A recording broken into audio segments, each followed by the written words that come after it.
लेकर चलते हैं जहां पर महाराणा प्रताप शिक्षा परिषद के कार्यक्रम में ओम बिरला संबोधित कर रहे हैं।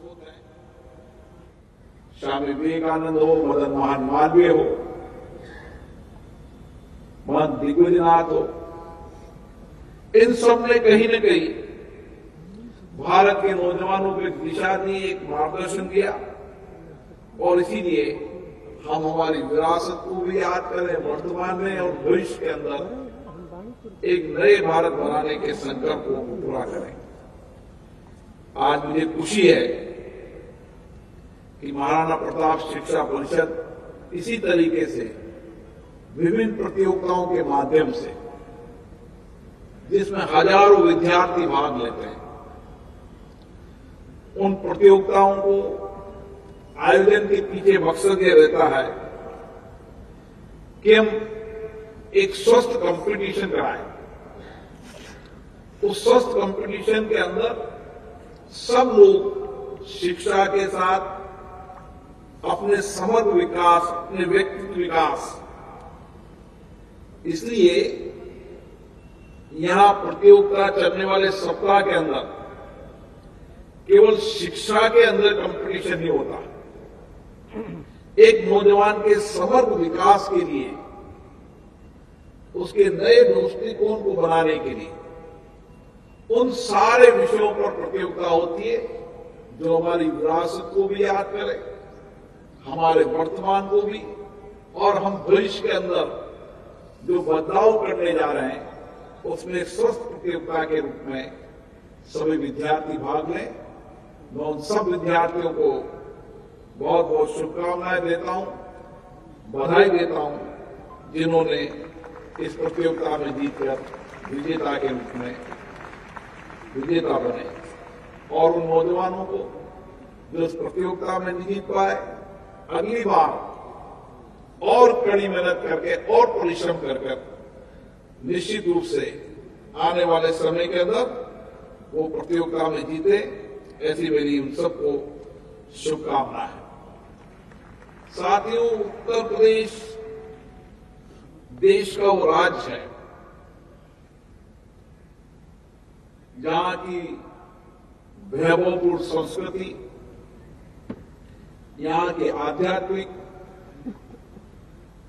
यहां के कठिन परिश्रम करने वाले लोग, आजादी के आंदोलन की विरासत, लेकिन उसके साथ बदलते उत्तर प्रदेश एक ऐसा राज्य जो आध्यात्मिक भी है, संस्कृति की नगरी भी है, देश प्रदेश भी है, लेकिन जो विकास की दृष्टि से, जो नए आधुनिक विकास की दृष्टि से दुनिया का सबसे बढ़ता हुआ देश, जिसकी एक समग्र दृष्टिकोण, नए विचार रखने वाले मुख्यमंत्री,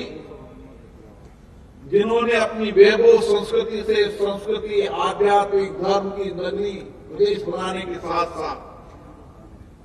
किस तरीके से उत्तर प्रदेश के अंदर, चाहे इंडस्ट्रीज का सेक्टर हो, चाहे सर्विस का सेक्टर हो,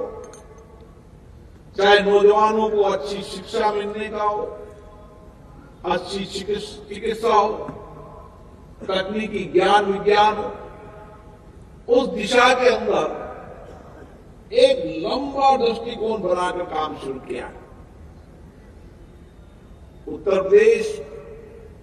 जो विश्व के कई राज्यों को मिलाकर भी देश नहीं बन सकते, कितना बड़ा उत्तर प्रदेश है, लेकिन आज इस उत्तर प्रदेश के अंदर शांति है, कानून व्यवस्था बेहतर है, हर व्यक्ति को न्याय, सम्मान, समतामूलक समाज का निर्माण की योजना, और इसीलिए जिस देश के अंदर शांति होती है वो देश और प्रदेश प्रगति और खुशहाली की ओर बढ़ता है। आज दुनिया के लोग आर्थिक डेस्टिनेशन के लिए उत्तर प्रदेश की धरती को चुनते हैं। भारत का जितना उद्योगपति, मुझे पता नहीं कि इसके पहले मैंने कभी कोई उद्योगपति मुझे मिला और जिसने कहा मैं उत्तर प्रदेश के अंदर कोई कारखाना उद्योग लगाना चाहता हूं। लेकिन कानून का राज, उसके कारण दुनिया की बड़े से बड़ा देश भी एक आर्थिक डेस्टिनेशन के रूप में उत्तर प्रदेश उसकी प्राथमिकता होती है। और किस तरीके से यहां के मुख्यमंत्री जी का सोच है कि अगर उत्तर प्रदेश को आर्थिक प्रदेश बनाना है, यहां लोगों को रोजगार मिले। मुझे याद है कि सबसे ज्यादा अगर पलायन होकर देश के अंदर जाता था तो उत्तर प्रदेश का व्यक्ति जाता था, चाहे मेरे कोटा के अंदर हो, चाहे राजस्थान में हो, चाहे महाराष्ट्र में हो। तमाम प्रदेश के अंदर आपको कहीं न कहीं उत्तर प्रदेश का व्यक्ति या प्रदेश में मिलेगा। और इसीलिए उन्होंने कहा उत्तर प्रदेश के नौजवान को उत्तर प्रदेश की धरती पर काम मिले, उसकी बौद्धिक क्षमता का, उसकी नए इनोवेशन करने का, नए विचार का, नया चिंतन का लाभ उत्तर प्रदेश को मिले, इस देश को मिले। और इसी दृष्टिकोण से आज उत्तर प्रदेश आर्थिक तंत्र के रूप में भी तेजी से बढ़ रहा है। मैं मुख्यमंत्री जी को विशेष रूप से धन्यवाद देना चाहता हूं। जब कोरोना वैश्विक महामारी थी तो परिवार लोग आपस में नहीं मिलते थे। उस समय योगी आदित्यनाथ जी ने उन डॉक्टरों का, उन नर्सिंग स्टाफ का, उन काम करने वाले सब कोरोना योद्धाओं का हौसला तो बढ़ाया, लेकिन खुद व्यक्तिगत रूप से कोरोना पीड़ित होने के बाद भी अस्पताल में गए और लोगों का जो साथ बढ़ाया, उसके कारण उत्तर प्रदेश के इतने बड़े प्रदेश के अंदर जहां हजारों गांव ढानियां हैं,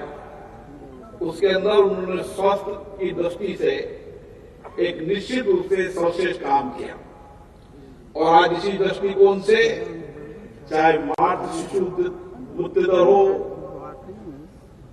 हर सेक्टर के अंदर आज बात हो रही थी किस तरीके से उत्तर प्रदेश ने केवल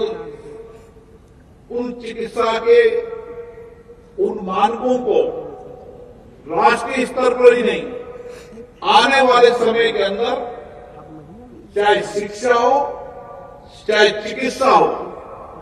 उन दो मापदंडों पर सबसे आगे उत्तर प्रदेश हर क्षेत्र में आगे रहे, इस दिशा के अंदर एक नई सोच के साथ काम किया जा रहा है। मुझे खुशी है कि हमारे देश के अंदर हमको G20 की अध्यक्षता करने का एक बड़ा सौभाग्य मिला है। और उत्तर प्रदेश के अंदर भी G20 को लेकर बहुत सारे कार्यक्रम होंगे, विशेष रूप से एग्रीकल्चर सेक्टर के अंदर उत्तर प्रदेश जहां 76% सरफेस वाटर से सिंचित पानी होता हो, लक्ष्य है कि 100% हम किस तरीके से सरफेस वाटर पहुंचाकर यहां के किसानों को समृद्ध कर सके, खुशहाल कर सके। क्योंकि उत्तर प्रदेश एक कृषि प्रधान प्रदेश है, इसलिए एग्रीकल्चर प्रोडक्शन बढ़े, उसका वैल्यू एडिशन बढ़े और आने वाले समय में G20 की कॉन्फ्रेंस के माध्यम से यहां का पैदा हुआ एग्रीकल्चर का उत्पादन को वैल्यू एडिशन कर हम दुनिया के अंदर बेचकर भारत के उत्तर प्रदेश और भारत के किसान को आर्थिक रूप से समृद्ध कर सके। इस दिशा के अंदर भी G20 में विशेष रूप से उत्तर प्रदेश में कई कार्यक्रम आयोजित होंगे। तो लोकसभा स्पीकर ओम बिरला को आप सुन रहे थे, जो गोरखपुर में संबोधित कर रहे थे। आगे बढ़ते हैं, खबरें और भी हैं। आजमगढ़ से खबर है, जहां पर